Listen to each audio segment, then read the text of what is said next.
reforma administrativa, um governo que historicamente é contrário também a reformas administrativas. Neste governo, que é um governo dito, ou em tese, mais liberal que os governos petistas, no governo Bolsonaro não conseguiu avançar, tendo ali um Congresso que até é mais simpático à ideia da reforma administrativa, mas isso teve um erro de estratégia do próprio governo de tentar fazer a reforma num ano de eleição municipal, por isso que ela acabou caindo. Nos governos petistas, a reforma administrativa ela sempre teve dificuldade de avançar, porque ela afeta principalmente o funcionalismo público, que é uma base importante, uma base eleitoral do Partido dos Trabalhadores, do próprio presidente Lula. Então, a gente, nesse encontro de hoje na Fiesp, eu acompanhei, né, foram mais de 2 horas ali de debates, talvez a reforma administrativa foi o ponto que mais tenha surpreendido no anúncio que o ex-presidente Lula fez, que fará, a despeito de que não deixou pista de que maneira seria essa reforma administrativa. A reforma administrativa que já tentou ser aprovada tantas vezes nos últimos anos, o que seria isso? É cortar onde? É fazer mudança em quais planos de carreira? Isso não ficou claro, mas de fato ele acaba fazendo um anúncio, só dizendo que num governo que apoia de fato a reforma administrativa, com um Congresso que gostaria de ter feito, isso não saiu.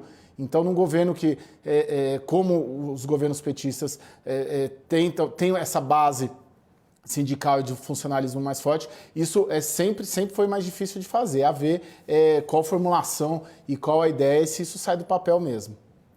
Até numa entrevista recente, se eu não me engano foi para o UOL, aquela entrevista longa, o presidente Lula falou, né, e disse ali que ele aprendeu qual é o tamanho da dependência do governante em relação ao presidente da Câmara, mas que o presidente da Câmara precisa zero do presidente da República. E se a gente olhar para o jogo político desse momento, Arthur Lira, as manifestações dos dois e o contexto geral, aí o perrengue, se Lira conseguir, né, ser reeleito e conseguir continuar ali no comando, o perrengue é maior ainda. Olhando para as peças do tabuleiro, o que você traz? Eu adoro quando o Caio faz assim, ó, significa que ele está pensando e muito rápido. Pensando. Diga, Caio! Não, Mona Lisa, é que tem vários fatores, várias condicionantes, as peças ainda estão se movendo, o jogo está sendo jogado, o tabuleiro do xadrez político está aberto. Primeiro precisa ver quem ganha, segundo precisa saber qual Congresso vem aí, daí quem que vai comandar o Congresso no ano que vem e a relação desse vitorioso no Congresso, que a eleição é 1º de fevereiro,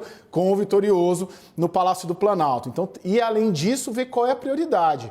Porque, geralmente, os governos, quando são eleitos, seja de um primeiro para o segundo mandato, se for o caso do presidente Jair Bolsonaro, seja para um primeiro mandato de cara, que seria o caso de uma vitória do ex-presidente Lula, qual que é a prioridade? A prioridade vai ser uma reforma tributária? O ex-presidente Lula falou de reforma tributária hoje.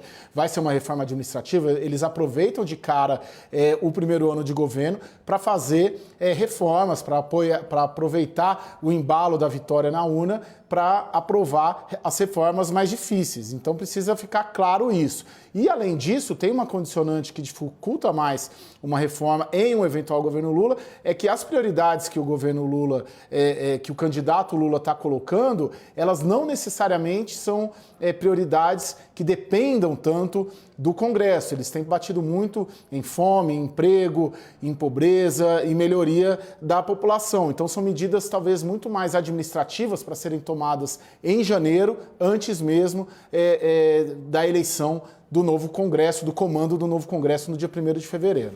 Ótimo, Caio Junqueira, daqui a pouquinho eu te chamo para olhar melhor. Esse dia está cheio de informação importante que a gente precisa repercutir.